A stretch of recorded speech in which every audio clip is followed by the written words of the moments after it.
Hi there, this is Nicola Benson sending my postcard to CUCR from Toulouse.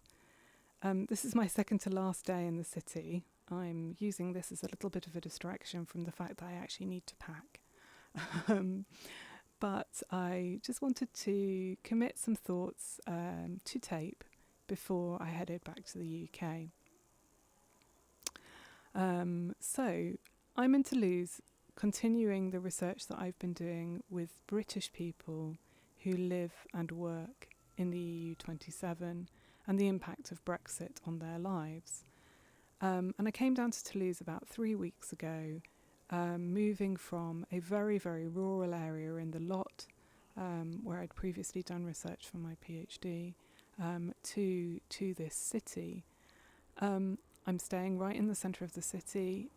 You might be able to hear a few things in the background that indicate that is the case, although it's a remarkably quiet city, which is one of the things that stands out to me. Today I just wanted to talk a little bit about how working in the city has changed the research or changed or diversified my understandings of how Brexit is having an impact on people. So, there are a few things that you might want to know about Toulouse, and I'm going to tell them through two descriptions. The first of these relates to the fact that I arrived in Toulouse at the same time as a population of starlings.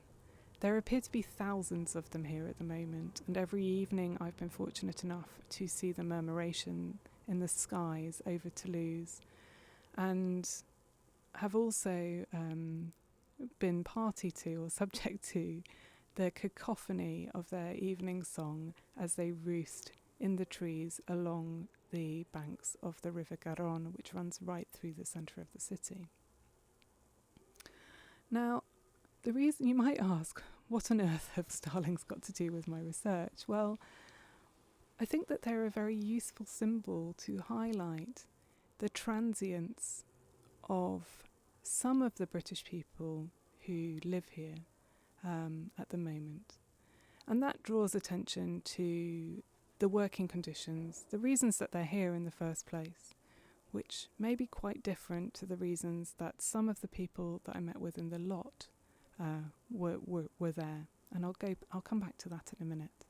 Because the other symbol, the other description that I wanted to present to you was of the skies over Toulouse. You'll sense there's a theme here. I looked up this morning and I realised that there were a remarkable number of contrails in the sky. Those are the condensation trails behind that the aeroplanes leave behind, essentially. And you could say, okay, right, well, we see those everywhere, and that's true. But I think what's significant about drawing attention to them here is the fact that the contemporary urban development of Toulouse is closely tied to the development of the aerospace industry in the city, in and around the city. Toulouse is one of the biggest centres in the world for the aerospace industry, and because of the location of that industry, it brings people from all over the world to work there, including, notably, a large number of British people. And these British people can be here temporarily, or they may decide to extend their temporary stays into longer stays. Now, moving to the city for my research actually allowed me... Oh, I can see the starlings. They've just started to fly over the city. So it's just about to start. Anyway, you can't see it because this is a tape. So moving to the city allowed me to access the world of British people who are employed in France.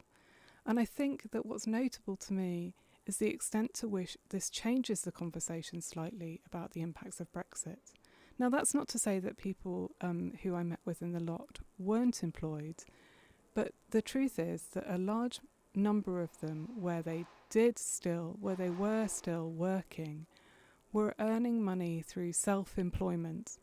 And I think that this comes with greater uncertainties and risks than in respect to Brexit, probably, than being employed in France. So what it's really done is it's opened up the possibility of the research talking to people who are employed. And it's not that I've only targeted that one industry that's so prominent in the city. I've been able to speak to employed people on a range of different types of contracts, in a range of different positions, from the self-labelled expatriates who were on mobility packages for the aerospace industry, through to the postdocs who are working in the city's universities.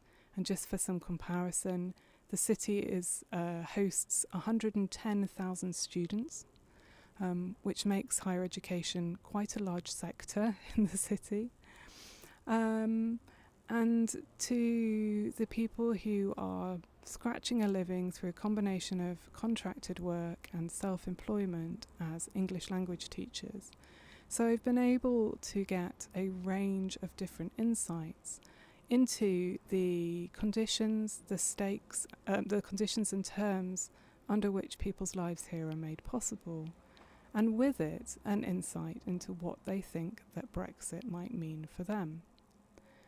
Now, I should say from the outset that, there is one of the notable things about the research is the extent to which the people that we've been speaking to find Brexit incomprehensible or upsetting or saddening. These are very, very common sentiments that have been reported to us, particularly in the research in France and Spain. But what's really notable is that within this population in Toulouse, there is real diversity in terms of the degree to which people think that Brexit is going to have an impact on them. And I think that this is closely linked to the conditions of people's employment. So it's notable, for example, that people who have been on these mobility packages with the large corporations in the city feel less insecure or communicate less insecurity than some of the people who are on short-term contracts. For example, some of the postdocs that I've met with, and things like that. So the future is uncertain for some people, but it seems that others are more certain.